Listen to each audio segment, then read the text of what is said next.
y con tu auditorio, por supuesto, pues aquí interesados dándole seguimiento a toda esta jornada electoral que nos pone en un mapa de ajedrez mundial, interesados en lo que ocurre en los Estados Unidos. Ileana, ¿cuál será el mayor reto al frente de Estados Unidos para el presidente demócrata y el reto inmediato? Porque el país ha quedado partido materialmente en dos pedazos. Esa es una muy buena pregunta. El reto inmediato es volcarse a la política interna y posteriormente retomar la agenda multilateral. En la política interna, por supuesto, la contención y mitigación del tema de la pandemia, que es el que llevó a la impopularidad a Donald Trump y que es la que le ha condenado en las urnas. 235,000 muertos, no es cosa menor, empañaron su campaña, el declive económico en esta recesión que está teniendo, el desempleo por más de 10 millones, por supuesto que en este momento se le ha cobrado en las urnas una factura relevantísima cuyo reto le hereda a Joe Biden una vez que sea formalmente declarado presidente de los Estados Unidos. El tema de seguridad social a nivel federal es un tema que se observa que el Medicare o Obamacare no ha sido suficiente para dar protección o seguridad social a todos los ciudadanos. El tema, por supuesto, no hay cuota que alcance para apoyar a los estadounidenses de manera permanente ante este cuadro pandémico. Así es que, por supuesto, viene una batalla también importante ante el Congreso, que hasta ese día seguirá pintado de republicanos en el Senado y demócratas en la Cámara de Representantes. Tendrán negociaciones interesantes para Joe Biden como mandatario. Esos son los primeros dos retos importantes que asume al tomar la presidencia.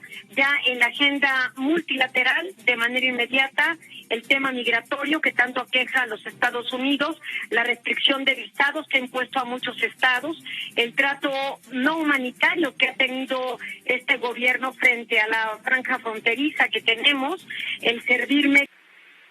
Mira, Pepe, creo que lo más importante hoy, todavía más que el resultado de las elecciones, fue el anuncio de Pfizer de que las pruebas de la vacuna fueron en 90% exitosas. Esto nos permite recuperar algo de optimismo para la posibilidad de que se normalicen muchas actividades a lo largo del próximo año.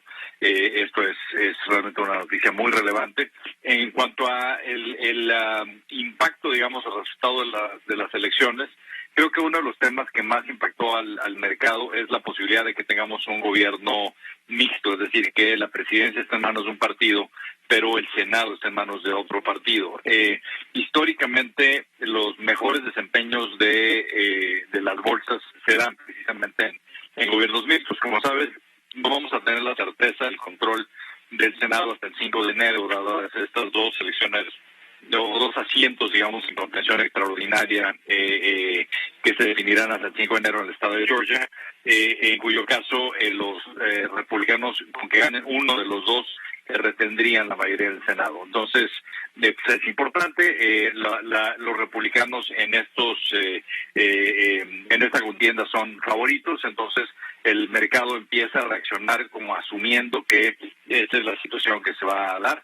Pero algo también que es extraordinariamente inusual es que un presidente sea electo sin que su partido controle el Senado. Esto no pasaba desde hace muchos años, no le pasaba a un presidente demócrata, de hecho, desde 1880. Entonces, pues eso va a ser también relevante porque evidentemente muchas de las cosas que Biden querría hacer, pues va a ser muy difícil hacerlas con un Senado republicano, particularmente si el líder del Senado sigue siendo el señor McConnell, que pues le hizo la vida de cuadritos previamente a Obama en la misma situación. Entonces, pero dentro de todo, digamos, creo que sin duda hoy fue un día de muy buenas noticias y el mercado reaccionó muy fuerte. Sí, mira, sin duda esto y cualquier cosa se va a politizar, porque aquí cada quien quiere llevar agua a su molino. Independientemente de todo y sin ver ahora los bemoles de la noticia, es una muy buena noticia, Pepe, porque es una eficacia que la verdad no se esperaba. Nunca habíamos tenido una vacuna para coronavirus y se esperaba que las eficacias anduvieran alrededor del 60-70%. De hecho, cuando se planeó ese estudio, esa es la eficacia que se esperaba. Han encontrado una eficacia mucho mayor, O sea que para cada persona que adquirió la enfermedad en el grupo vacunado, hubo alrededor de 9 o 10 que la adquirieron en el grupo no vacunado. Es una eficacia extraordinaria del 90% que pondría a la vacuna del coronavirus en las grandes ligas de las vacunas de eficacias altas como la de sarampión, la de la polio, que tienen eficacias cercanas al 100%. Y esa es la buena noticia. La mala noticia es que esta vacuna, la verdad, nunca la vamos a tener en México. A ese grado. Sí, porque mira, esta vacuna necesita para su transporte de menos 70, menos 80 grados centígrados, que es una cadena de frío que no tenemos, que no tiene prácticamente ningún país, pero los países en desarrollo pueden hacer ese tipo de cadenas de frío. Menos 70, menos 80 grados, por dar una idea a la gente, es más o menos la temperatura del hidrógeno líquido. No es fácil tener las cosas en ese nivel de ultracongelación. Y no vamos a tener esa temperatura ni esta vacuna, yo creo, en México. Pero no deja de ser una buena noticia también para nosotros, porque aquí lo que nos señala es que es posible tener vacuna. Bueno, pues es, digamos, complicado. Yo no quisiera decir que Tabasco está, digamos, es un desastre, hay un desastre de proporciones inimaginables, pero sí está complicado. Tenemos hoy municipios casi en su totalidad macuspana bajo el agua, con 1,5 metros del agua en la cabecera municipal y en las comunidades, algunas partes del municipio de centro complicadas, Nacajuca, Jalpa, Cunduacán también con problemas. En la zona de la sierra ya bajó afortunadamente el agua en Teapa y Tacotalpa, donde Tapijulapa y Oxolotán se vieron afectados con el agua, digamos que hasta los techos, y se colapsó. Se colapsaron puentes, carreteras en estos dos municipios. Jalapa está bajando ya el agua también, pero pues las afectaciones son enormes. Para que se dé una idea, si habláramos de lo material, nada más en Teapa, que es la zona platanera de Tabasco, la segunda más importante del país, pues hay sembradas 13,000 hectáreas mínimo de plátano, todas de exportación, generan 13,000 empleos y todas estas se perdieron. No hay posibilidades en el corto y quizá tampoco en el mediano plazo, porque fue tanta agua, pero fue de muy larga duración. Nos llovió sin descanso desde el jueves 29 hasta este sábado en la mañana, al mediodía, que ya dejó de llover, que dañó ya completamente las plantaciones, pero así está Nacajuca, toda la zona Chontal está devastada, se perdieron pastizales, se perdieron sembradíos, la infraestructura está dañada en muchos municipios.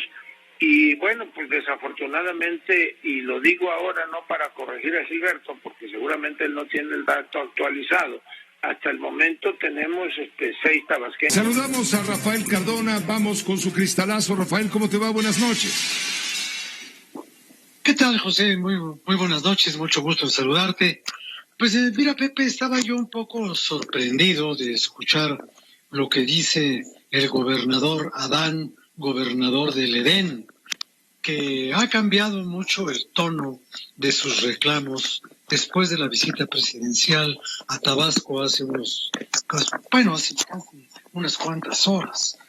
Y ahora, ya no está en aquel tono peleonero que tenía contra la Comisión Federal de Electricidad y simplemente pues se ha plegado a una obediencia política que pues en nada sustituye a las deficiencias de operación, tanto del sistema de presas como en particular de la presa de Peñitas, que siempre ha sido la que se señala como causante de los desfogues que producen las inundaciones en algunas tierras bajas de la gran planicie tabasqueña, que de por sí es toda ella una tierra baja.